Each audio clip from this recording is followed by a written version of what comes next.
Si Amaury, Olivier, vous êtes des jeunes retraités du sport de haut niveau, ce besoin de dépassement, c'est quelque chose qui évidemment perdure. Mais c'est propre à chaque sportif. Je pense que Olivier, Maryse peut le dire, même toi Serge. Toi, je sais pas. il se tourne vers Christophe, c'est sûr, évidemment. Et là, tout le monde rigole. Non, mais merci, c'est sympa, ça fait plaisir. Bon, c'est me dépasser souvenir du ski, tu t'es bien dépassé au RMC Sport. Non, mais Dieu sait si même les personnes lambda ont ces besoins de dépassement. Regarde en ce moment tous les défis, les mud days, les machins, les marathons des sables, les marathons des effets dans de la mode. neige. Alors que quand tu regardes besoin de dépassement. Quand tu regardes les sportifs, on est dans notre sport, on est dans une bulle et surtout on est dans des cases. Faut jamais en sortir. En France, c'est comme ça. Tu fais de la politique, reste dans la politique. Tu fais du sport, reste du sport. T'es ouvrier, reste ouvrier, fais pas autre chose. Alors que tout le monde a envie de s'ouvrir. Mais le sportif, pendant toute sa carrière de sportif de niveau, ou pendant sa carrière, cherche à chaque fois à se dépasser. C'est tout le temps un challenge. Chaque année, il en a 1, 2 ou 3 à relever. Ce sont des compétitions. Quand il arrête, il se retrouve où il a rien à faire, entre guillemets, parce que soit il a préparé, ou il retourne à l'école, soit il a préparé sa reconversion et il se retrouve dans sa nouvelle vie. Pour certains, faire cette émission, Dropped, où je m'étais exprimé, où j'ai dit oui, la télé-réalité prend des abrutis, la télé prend des abrutis pour les rendre célèbres, et là, la télé vient de nous prendre. Plusieurs personnes ont cru que on peut tuer des personnes inconnues et pas des personnes célèbres. Non, c'est tragique. Dans tes propos, oui, de mal interpréter tes propos. Ça a mal été interprété, mais c'était juste pour revenir là-dessus. Ça ne doit pas arriver qu'un inconnu ou un sportif, il n'y a pas une valeur d'importance. C'est tragique pour tout le monde. Mais pour revenir à nos sportifs, ils ont besoin de challenge. Je pense qu'Ami l'avait dit, ou elle était super excitée de le faire.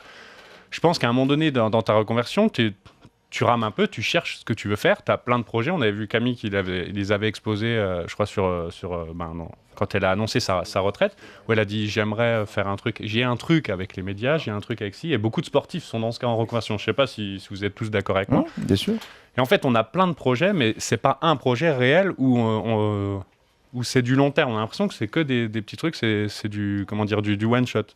C'est-à-dire, ça va pas... Non, je suis pas d'accord avec toi, Amaury. Je pense qu'il y a des choses qu'on dit pas. Mais quand même... tu sais, quand on énonce des choses devant les médias, dire j'ai un truc, t'as beaucoup de sportifs qui ont des métiers tout à fait normaux, entre guillemets, qui sont pas dans les médias, qui sont médecins, qui sont kinés, qui sont profs de sport. Non, mais j'ai pas dit forcément, c'est l'exemple de Camille. Oui, mais sur le plan de Camille, je pense pas que c'est un projet que d'aller dans une émission comme ça. Il y a juste un moment où, encore une fois, tu reprends tes bagages et tu dis, vous savez quoi ? Maintenant, je vais me faire plaisir et je vais faire ce que j'ai envie de faire. C'était complètement ça. Après, le petit truc qui était bizarre, c'était avec Alexis Vastine. Je l'ai dit plusieurs fois, mais c'est comment cet athlète qui prépare les Jeux Olympiques pour être champion olympique a pu être... C'était le cas de Frédéric aussi. Hein. En 2011, quand elle a fait le Koh-Lanta, elle était à un an des Jeux de Londres. Mais j'aurais dit la même chose. J'aurais dit comment un sportif en activité qui veut être champion olympique... La recherche d'adrénaline, mais il y a aussi, et c'est pas péché, que d'accepter l'argent pour certains. Mais c'est pas péché. Je vois pas pourquoi ce serait péché. Pour un sportif, pour un sportif, c'est pas le moteur numéro 1. Oui, non, mais ce que veut dire... Non, mais il faut que les auditeurs... C'est intéressant ce que dit Christophe, parce que il y a ce procès-là qui est intenté. C'est-à-dire que il y a d'abord cette idée de se dégrader dans une émission de télé-réalité. Ça, c'est par rapport au débat que tu lançais, Maryse. Pas forcément dégradé. Non, mais le procès qui est fait le débat malsain qu'il y a autour de ça, c'est cette idée d'échéance. Parce que pour beaucoup, un ancien sportif, à un moment donné, il va flirter avec la déchéance, voire même pour certains tomber dans le fait divers.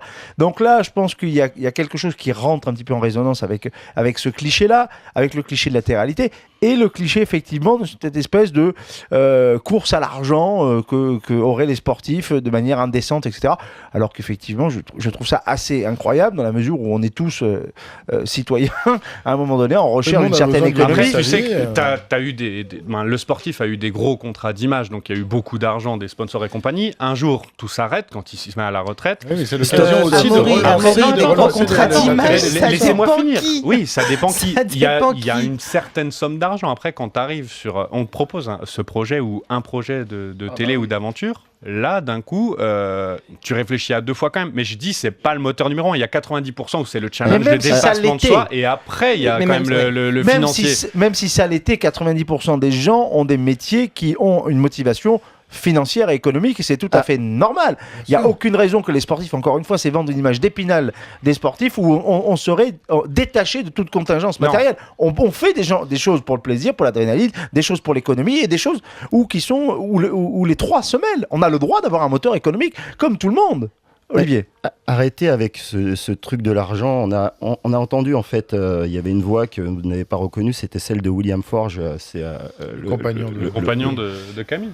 De Camille et Camille. Dans la production qui présentait l'émission. Exactement. Et ces sportifs, honnêtement, là on est en train de mélanger la télé-réalité où certains vont mettre leur vie privée. Voilà, il n'y a pas de sportifs à l'intérieur, il n'y a pas de dépassement de soi, ils mettent leur vie privée, ce qu'ils sont humainement devant la télé, et ça, prendre de l'argent pour ça, oui, je peux considérer que ça soit dégradant. Dans le cas c'est pas dans de lequel la télé-réalité, on parle, là, c'est une émission d'aventure. C'est une manière de filmer un dépassement sportif, parce que là, on a oublié une chose, ce ne sont pas des sportifs qui sont mélangés avec des gens lambda dans ce dépassement de soi, c'est des sportifs entre eux qui se mesurent entre eux en équipe, et c'est un vrai exercice de style, c'est une vraie mise à nu, parce qu'on ne sait pas, ce n'est pas notre sport, et on ne sait pas si on va y arriver, et c'était vraiment quelque chose de compliqué, et moi je me suis posé la question si je pourrais aller partir dans l'inconnu comme ça, et y arriver, ou ressentir l'échec. Et franchement, c'est une émission auquel j'aurais pu participer parce qu'elle était dénuée de toute cette notion d'argent. C'était vraiment le partage entre sportifs, se sortir de situations compliquées. Il faut le dire aux gens, ce qu'on aime dans le sport et ce qui nous manque le moment où on arrête, c'est cette adrénaline, c'est cette sensation. Le sport, moi, il n'y a que là que j'ai connu ça, c'est là où tu vas tout en bas.